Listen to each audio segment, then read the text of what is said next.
Hi, Caspar here on the 25th of April 2021.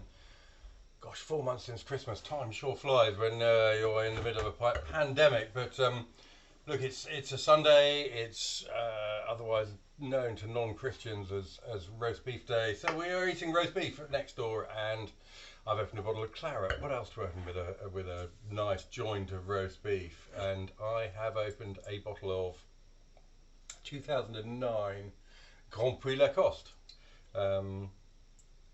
Sitting in the wine rack for a while, thought I would give it a go. So let's look at it. Pretty deep. It's not opaque. It's still pretty ruby at the core. Looks good in the glass, healthy. Gosh, this has been open for I simply pulled the cork out and left it standing on the sideboard about 4 hours ago maybe, and done very little else with it.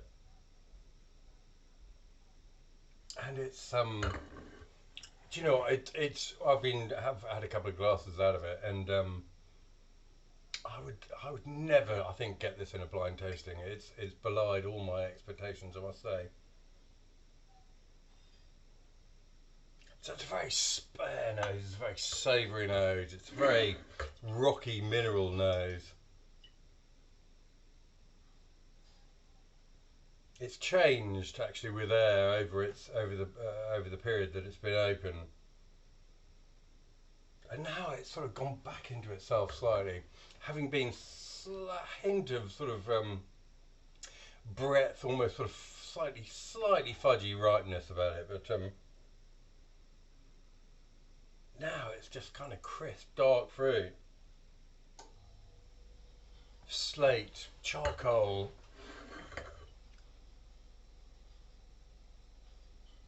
piquant, slightly spicy blackcurrant fruit, but very cool overall. It's got no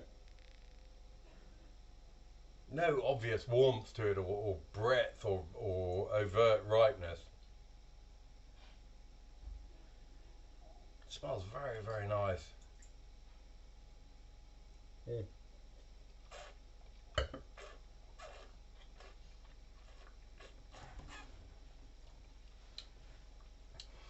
And you know, when I went down to Bordeaux and tasted the 09s, you heard a lot about this IPT, and actually, I think before 2009, very few people talked about IPT, and IPT is the total phenolic content, so really telling you how tannic, how structured the wine is.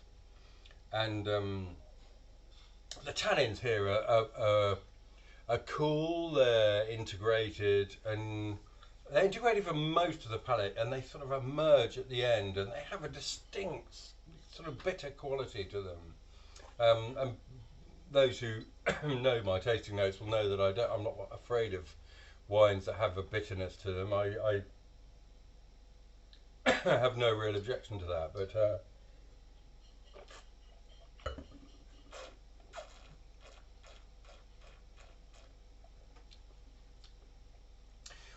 for me it's lacking a bit of drive. I mean, GPL I think is always a wine that's a little sexier, it's a little more elegant, a little less structured perhaps than some other Pauillacs. It's on the, am I allowed to say, feminine side of Pauillac. But this is, it's lacking a bit of stuffing, a bit of drive, and it finishes on these slightly pointu is a French word meaning sharp tannins that are slightly bitter. It's lacking what I've noticed about some other 09 clarets, which is a slight sort of fudgy breadth, which I have attributed to the Merlot. There's none of that here. In fact, it's sort of uber cool actually, which is why I'd never guess it was 09. Crisp and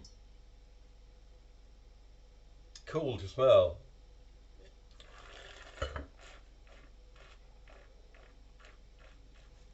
I mean, quite a nice fruit character red and black curranty, fairly crisp character on the palate.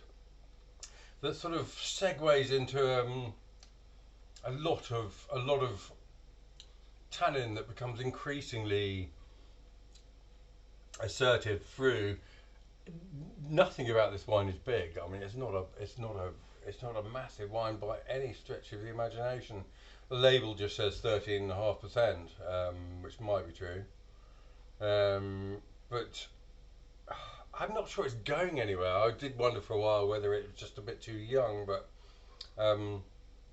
I'll do another tasting note of this wine in a couple of years and just see where it's gone. But for me at the moment, it doesn't seem like it's going anywhere.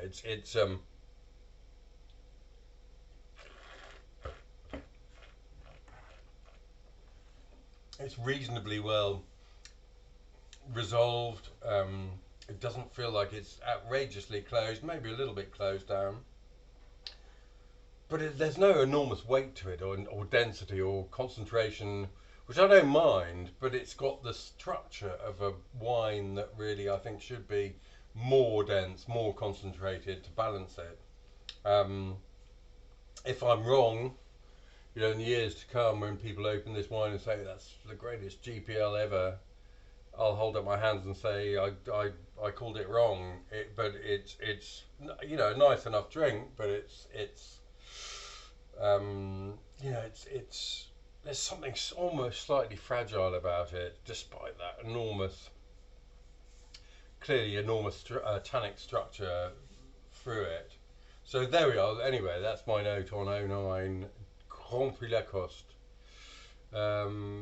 Slightly scratching my head on that one. It's thrown me a bit of a curveball, and I'll finish the bottle and think about it some more, but hope to revisit that in the not too distant future and see where it's going. But at the moment I'm a bit perturbed. There we are.